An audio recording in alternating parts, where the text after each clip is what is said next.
આમાં આપણે વધુ જ કહીશ કે આ પ્રકારે જો ફરિયાદી સરકારની જ વ્યક્તિ બને છે તો એનાથી કોને ટાર્ગેટ કરવા, કોને આરોપી બનાવવા, કોને ન બનાવવા, એ પ્રકારનું એક બેલેન્સિંગ પરિસ્થિતિ સરકારના જ માણસો કરી શકે. આની પાછળનો એકમાત્ર ઉદ્દેશ્ય ભ્રષ્ટાચાર જે આમાં કરેલો હોય છે એ ભ્રષ્ટાચાર બચાવી શકાય, વાત સામે ના આવી જાય. ભ્રષ્ટાચાર થયો જ હોય છે, આવા તમામ કેસોમાં ભ્રષ્ટાચાર થાય છે અને ભ્રષ્ટાચાર કરીને જ બધું થાય છે આમાં. સાહેબ, એટલે જ આમાં જે તમારો પ્રશ્ન છે કે ફરિયાદી એ બનાવ્યા, એ કેમ બનાવ્યા, એ આ બદ ઇરાદો કે આપણે આ એક વ્યક્તિને, આપણા જ અંદરની એક વ્યક્તિને ફરિયાદી બનાવી દઈએ, જેથી કરીને કાલે ઉઠીને એ ફરિયાદના આરોપીઓને ટાર્ગેટ કરવા માટે કે એ પર્ટિક્યુલર વ્યક્તિને ટાર્ગેટ કરી શકાય એ પ્રમાણે થઈ શકે. આ જે અત્યારે બિગ સ્ક્રીન પર અમે આપને વિઝ્યુઅલ બતાવી રહ્યા છે, આ દ્રશ્યો બતાવી રહ્યા છે, જુઓ. આ એ છે 28 નિર્દોષ માસૂમ જેમના મોત થયા, જો સળગી ગયા, ભડથું થઈ ગયા. આ તેમના આરોપીઓ છે. આ એ જ આરોપી છે જેમણે આખી આ ગોલમાલ કરી અને કોઈ પણ પ્રકારના નિયમો વગર આ ગેમ ઝોન એટલે કે આ મોતનો ઝોન ધમધમતો હતો અને આ પૈસા કમાવતા હતા, ધંધો કરી નાખ્યો હતો.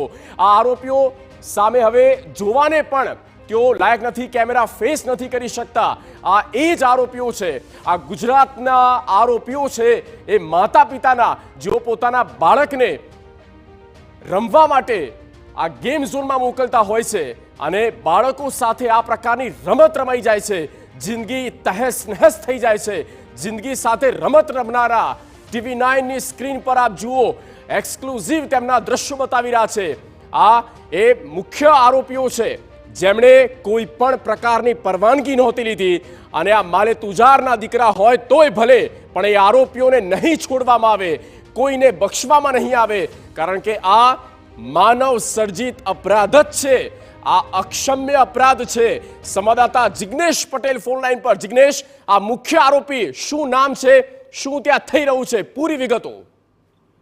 જગદીશ, જે પ્રમાણે સમગ્ર ઘટના બની હતી, પોલીસ કામગીરી કરી રહી હતી, 3 આરોપીને પકડવામાં આવ્યા હતા, જેમાં પ્રથમ આરોપી જે હતા તેમની જગ્યા હતી યુવરાજસિંહ સોલંકી.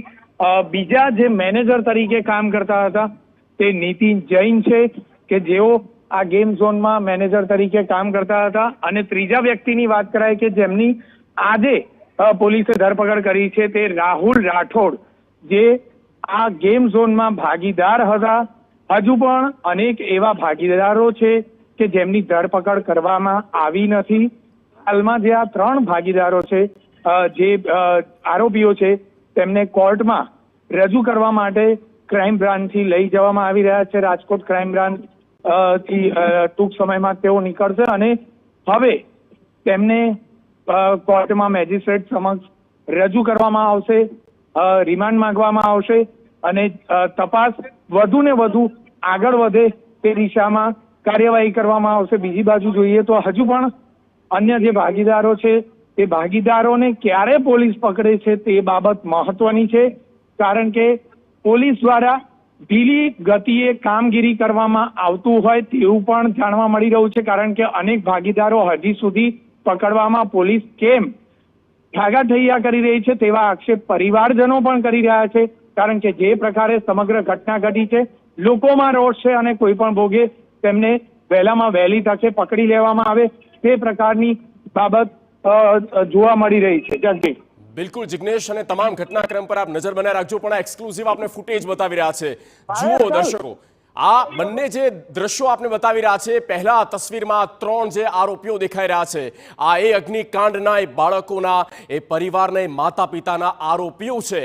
આરોપીના આ દ્રશ્યો મેં આપને બતાવી રહ્યા છે, અગ્નિકાંડના આ અક્ષમ્ય જે અપરાધ કરવામાં આવ્યો છે, જાણી જોઈને કોઈ પણ પ્રકારની પરવા કર્યા વગર કે કોઈ પણ નિયમોનું પાલન કર્યા વગર, જાણે કાયદા તેમના ખિસ્સામાં હોય, કાયદા તેઓ પોતે લઈને ફરતા હોય અને સત્તાધીશો પણ કંઈ જ કરવા કહેવા તૈયાર નથી અને તેઓ તો મસ્ત મજાના ફોટા પાડવામાં વ્યસ્ત છે.